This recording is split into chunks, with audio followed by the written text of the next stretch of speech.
બનાસકાંઠામાં તાલિબાની સજાનો એક video viral થયો છે। પ્રેમિકાને મળવા જતા ટોળાએ યુવકને સજા આપી ઝાડ સાથે બાંધી યુવકને ટાલ કરી સરહદી વિસ્તારનો વિડીયો હોવાનું હાલ ચર્ચાઈ રહ્યું છે। વિડીયો અંગે ન્યૂઝ સિટીન ગુજરાતી નથી કરતું પુષ્ટિ। વાયરલ વિડીયો અંગે ન્યૂઝ સિટીન ગુજરાતી પુષ્ટિ નથી કરતું। જે વિડીયો સામે આવ્યો છે જેમાં યુવકની ટાલ કરી નાખી પ્રેમિકાને મળવા જતો હતો આ યુવક, જ્યારે ટોળાએ તાલિબાની સજા આપી છે।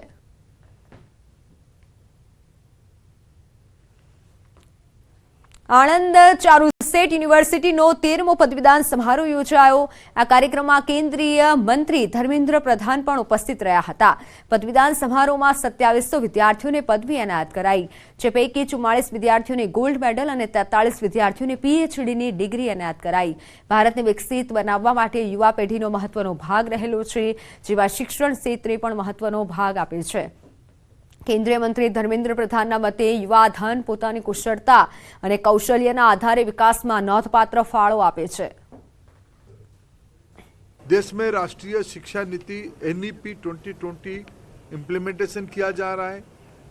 Research and development, innovation, entrepreneurship, skill development, भारतीय भाषा आधारित शिक्षा, multi disciplinary, new credit architecture, ये सब नए नए इनिशिएटिव्स के कारण देश में हायर एजुकेशन की एनरोलमेंट जो आज 28% तक पहुंच चुकी है, आने वाले 2030 तक ये 50% हो, इसकी प्राथमिकता मोदी सरकार की है। અમદાવાદના ઉગણજમાં યુવા મહોત્સવનું આયોજન કરવામાં આવ્યું છે। હરિપ્રબોધ યુવા મહોત્સવનું વિશાળ આયોજન કરવામાં આવ્યું। યુવા મહોત્સવના કાર્યક્રમમાં એક સાથે 2 લાખ યુવાનો મહોત્સવમાં હાજર રહેશે। રાજ્યના મુખ્યમંત્રી ભૂપેન્દ્ર પટેલ, મહાનુભાવો અને સંત સમાજના આગેવાનો પણ ઉપસ્થિત રહેશે। હાલ યુવા મહોત્સવની તડામાર તૈયારીઓ ચાલી રહી છે। આજની પેઢીના યુવાનો વ્યસન મુક્ત બને તે માટે યુવા મહોત્સવનું આયોજન કરવામાં આવ્યું છે। પ્રગટ ગુરુ હરિપ્રબોધ સ્વામીજી મહારાજ પણ છેલ્લા 2-2.5 વર્ષથી યુવા મહોત્સવ કરીને યુવાનો માટે અથાગ પ્રયત્ન કરી રહ્યા છે। દેશ વિદેશમાં જઈને ખૂબ વિચરણ કરીને યુવાનોને તૈયાર કરવામાં, સૌથી વધારે તો તૈયાર કરવામાં પ્રેમ આપવાની ખૂબ જરૂર પડે, એટલે પોતે જઈને એના જેવા થઈને એને પ્રેમ આપે છે અને પોતાના માર્ગે ચાલવા માટે, એક સારી પોઝિટિવિટીના માર્ગે ચાલવા માટે પ્રબોધ સ્વામીજી એ યુવાનોને ખૂબ જ દાખલો કરી રહ્યા છે। ઉત્તરી અરબ સાગરમાં MV લીલા નોર્ફોકના અપહરણની કોશિશને ભારતીય નૌસેનાએ તાત્કાલિક કાર્યવાહી કરી નિષ્ફળ કરી દીધી હતી।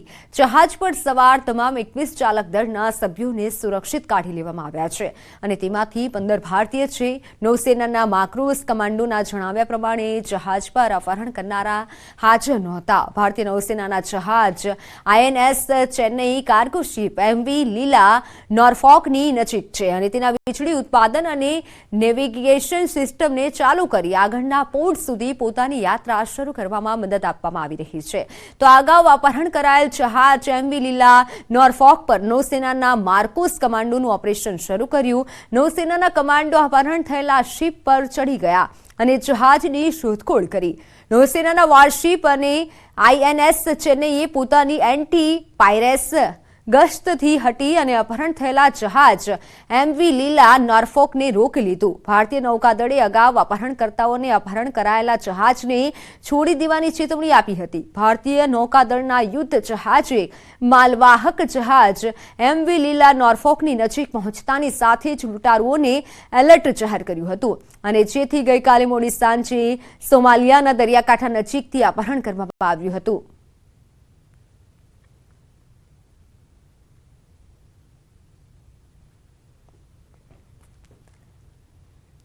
માત્ર 5000માં બાંગ્લાદેશીઓના આધાર કાર્ડ બનાવવાના કૌભાંડનો પર્દાફાશ થયો છે। સુરતમાં બાંગ્લાદેશીઓના આધાર કાર્ડ બનાવી આપનારની ધરપકડ કરવામાં આવી। સુરતમાં SOGની ટીમે 9 બાંગ્લાદેશીઓની ધરપકડ કર્યા બાદ ખુલાસો થયો છે।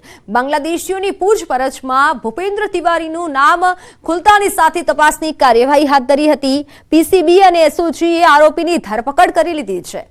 એક બાંગ્લાદેશી વ્યક્તિ એજન્ટને 20,000ની બાંગ્લાદેશી કરન્સી આપી ભારતમાં આવ્યો હતો અને આરોપી ભૂપેન્દ્ર તિવારીને 5,000 આપી બોગસ આધાર કાર્ડ બનાવ્યું હતું। ભૂપેન્દ્ર તિવારી કરીને જે છે એ વ્યક્તિ મળી આવેલી, જે વ્યક્તિએ આ કામના આરોપી જે છે તેને નકલી આધાર કાર્ડ બનાવી આપેલું હતું. હાલમાં એ ભૂપેન્દ્રની પણ અટકાયત કરવામાં આવેલી છે અને આ બંને આરોપીઓ હાલમાં પોલીસ કસ્ટડીમાં છે.